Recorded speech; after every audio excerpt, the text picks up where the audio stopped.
Thank you so much, Deputy Secretary General.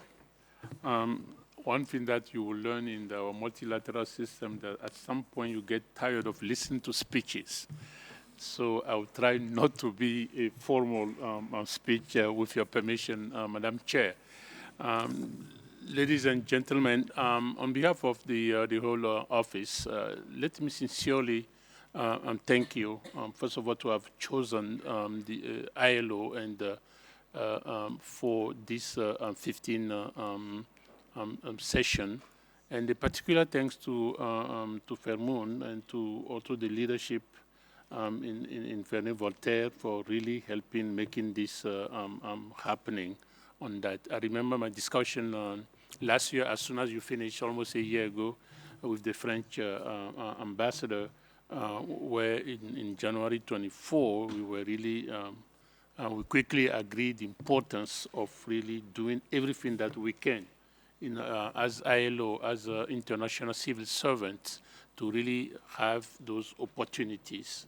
And I can assure you that next week we're going to miss you a lot, because you really have brought fresh air and reflection. I have been very, very, very much impressed, starting with the opening ceremony, that by the dynamism and in the last 3 days, your knowledge of the of ILO matters, ILO issues, be it from the government perspective, being from the employer's perspective or from the worker's perspective.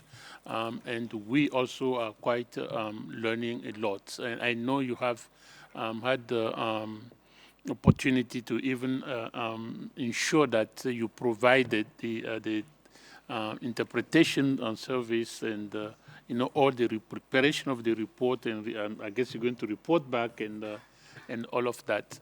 And I hope, Angelica, that there's one thing that you didn't have to experience, I really hope, is something that we call the night sittings, where sometimes the commissions will go up to 3 a.m. and 4 a.m.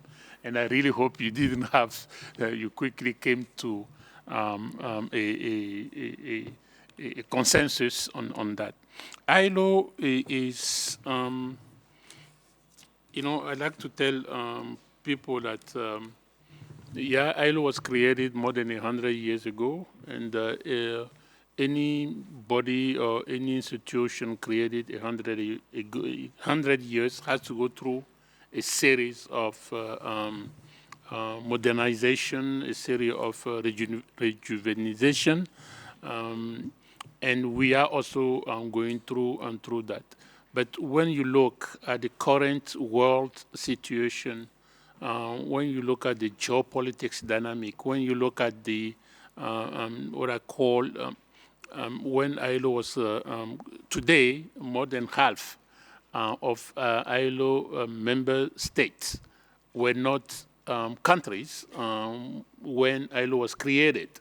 A lot have changed in the last 50 years or so since the Second World War on that.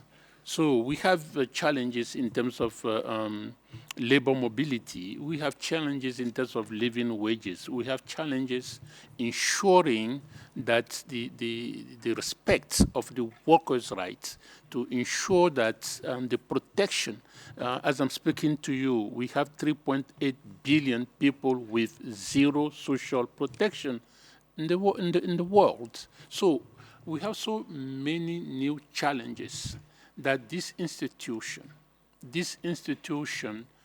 is more than ever needed to bring all the actors together, to bring all the constituents, despite the fact that, as you know very well, the employers and the workers can have very difficult moments, very difficult exchange.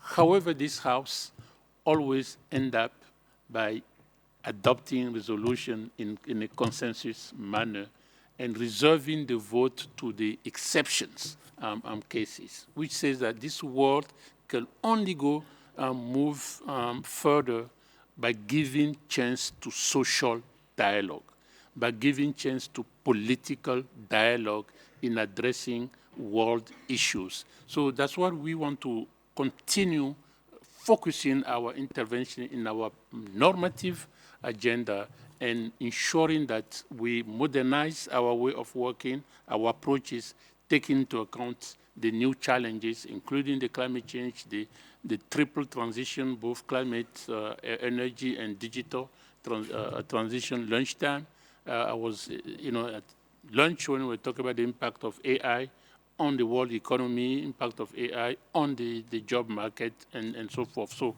I'm glad you have had, I hope you have had a very good experience that will enrich your next professional development. I just want to end by expressing one wish, that, a few years down the road, one of you will be sitting where I'm sitting. Thank you.